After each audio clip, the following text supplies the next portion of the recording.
तो मूवी की शुरुआत होती है एक कपल के पर्सनल मोमेंट से और कुछ देर बाद जब वो एक टैबलेट खाते हैं और बंदा किसी काम से बाहर जाता है और लेडी अचानक से फ्रीज हो जाती है क्योंकि उसे अपने कमरे में पेड़ की टहनियाँ नजर आने लगती है।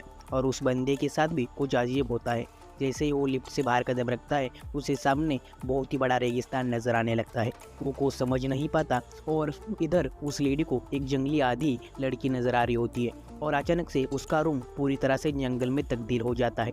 और ये सीन इन दोनों की दर्द भरी चिक के साथ पैरामेडिक्स टीम की तरफ शिफ्ट हो जाता है और डेनिस की तरफ मुड़ जाता है और ये दोनों पैरामेडिक की इमरजेंसी कॉल को रिस्पॉन्स करते हैं और पीड़ितों के घर जाते हैं। और ये जब पीड़ितों के घर पहुंचते हैं तो मंजर भयानक होता है।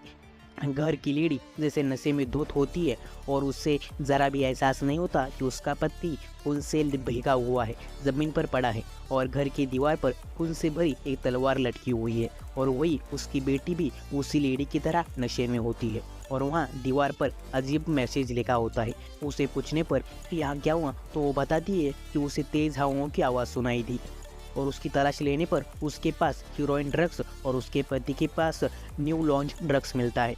और निकलने से पहले स्टीव को वहाँ पर एक अजीब सा प्राचीन निशान मिलता है। और जब काम के बाद स्टीव सो रहा होता है तो उसे अचानक से भयानक सपना आता है और वो रूटीन चेकअप के लिए चला जाता है।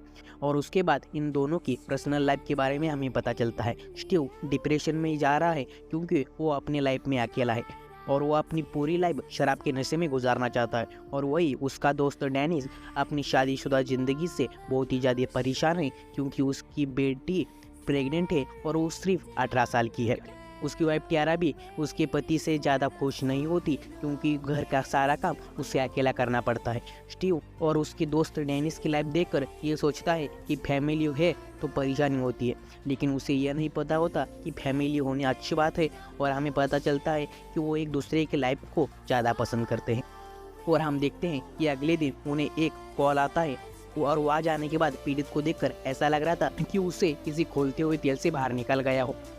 और वहाँ पर उन्हें फिर से वैसा ही ड्रग्स मिलता है और वहाँ स्टीव को एक डोर मार्क दिखता है जो अजीब तरह से पिघल गया था। कुछ देर बाद स्टीव को फिर से वही सपना आता है और वो डर जाता है। कुछ देर बाद उन्हें एक होटल से कॉल आता है और वहाँ पर वही लड़की होती है और वह सुन्न पड़ी होती है जैसे उसने किसी भूत को देख लिया हो। और सबसे अजीब बात यह होती है कि दूसरे मंजिल पर होने के बावजूद उसे सांप ने काट लिया होता है और एनिमल रेस्क्यू टीम को भी वहाँ पर कोई सांप नहीं मिलता।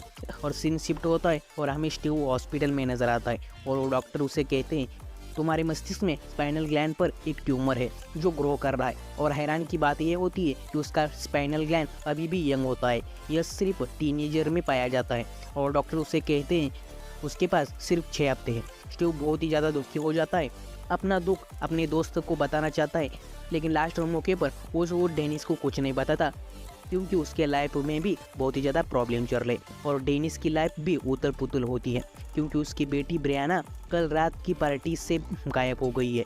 उसके दोस्त उसे बताते हैं कि उसकी बेटी आखिरी बार उस कुर्सी पर बैठी थी और उसने वहाँ देखा था और वहाँ पर वही ड्रग्स मिलता है। और ये देखने के बाद डेनिस पूरी तरह से बौखला जाता है, उसे कुछ समझ नहीं आता। वो अपनी तरफ से पूरी कोशिश करता है अपनी बेटी को ढूंढने के लिए, लेकिन उसका फायदा कुछ नहीं होता।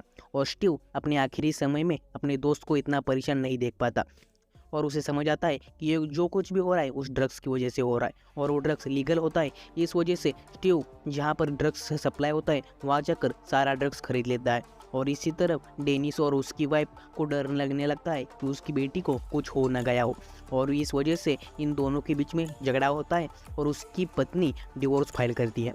और उसी रात स्टीव के घर एक चोर आता है और स्टीव उसे रंगे हाथ पकड़ लेता है और जेल की वजह से वो अपना सारा सीक्रेट चोर स्टीव को बता देता है। वो बताता है कि ये सारा ड्रग्स उसी ने बनाए हैं और इसमें इलीगल ड्रग्स भी शामिल है ताकि मार्केट में इसे लीगली बेचा जा सके। और स्टोर में कुछ आखिरी ड्रग्स थे जिसे स्टीव ने खरीदा था, इसलिए वो चोर ये ड्रग्स चुराने आया था। वो चोर बताता है कि ये ड्रग्स इंसान की स्पाइनल ग्लैंड के साथ छेड़छाड़ करता है ताकि वो समय को महसूस कर सके।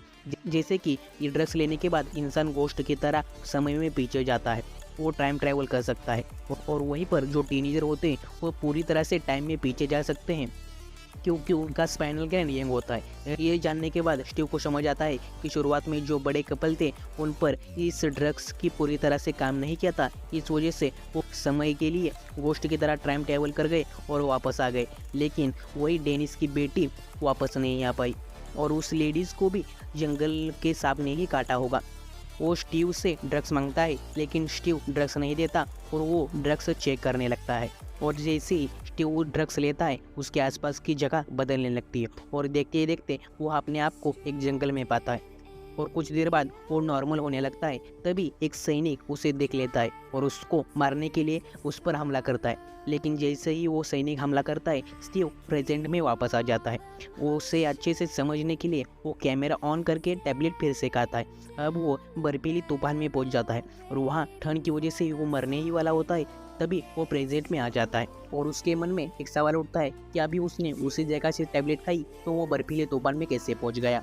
और उसे समझ आता है कि इस वक्त में ट्रैवल करना है ये उसके हाथ में नहीं है और जहाँ से टाइम ट्रैवल किया जाता है वापस उसी जगह आ जाता है और स्टीव उसी जगह टाइम ट्रैवल करता है जिस जगह फ्यूचर में उसका घर होगा। और स्टीव वही टाइम ट्रैवल करता है जिस जगह अभी उसका फ्यूचर में प्रेजेंट में घर है। और उसे ये भी पता चलता है कि टैबलेट खाने के बाद सिर्फ हम 7 मिनट के लिए ही टाइम ट्रैवल कर पाते हैं।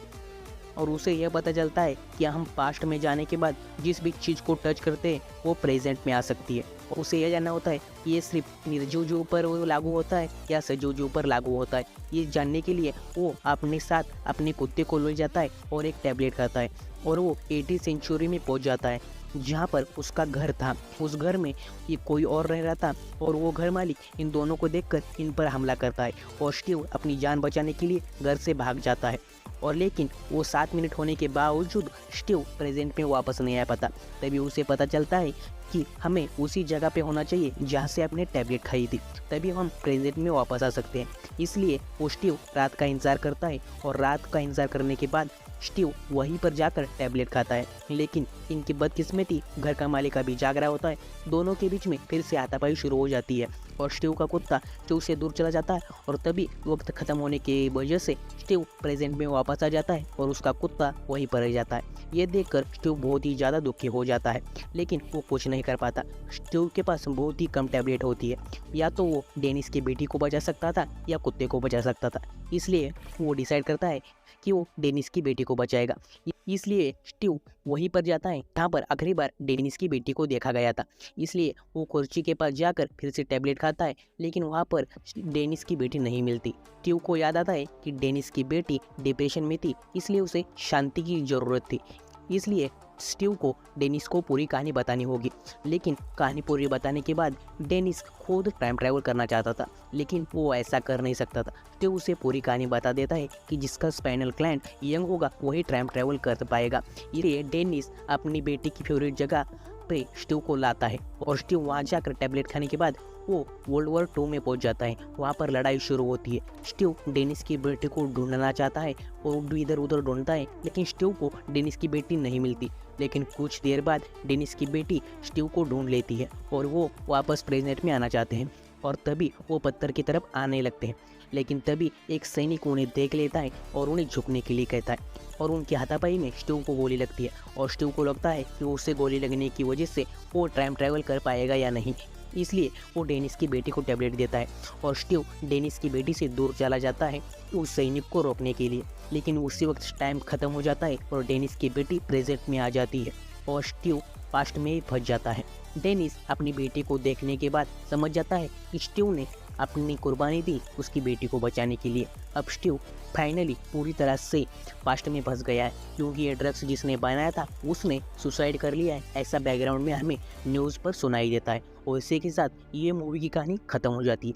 ये मूवी आपको कैसी लगी और अगर आप ऐसी वीडियो देखना चाहते हैं तो वीडियो को लाइक करो, शेयर करो और चैनल को सब्सक्राइब करना मत भूलना।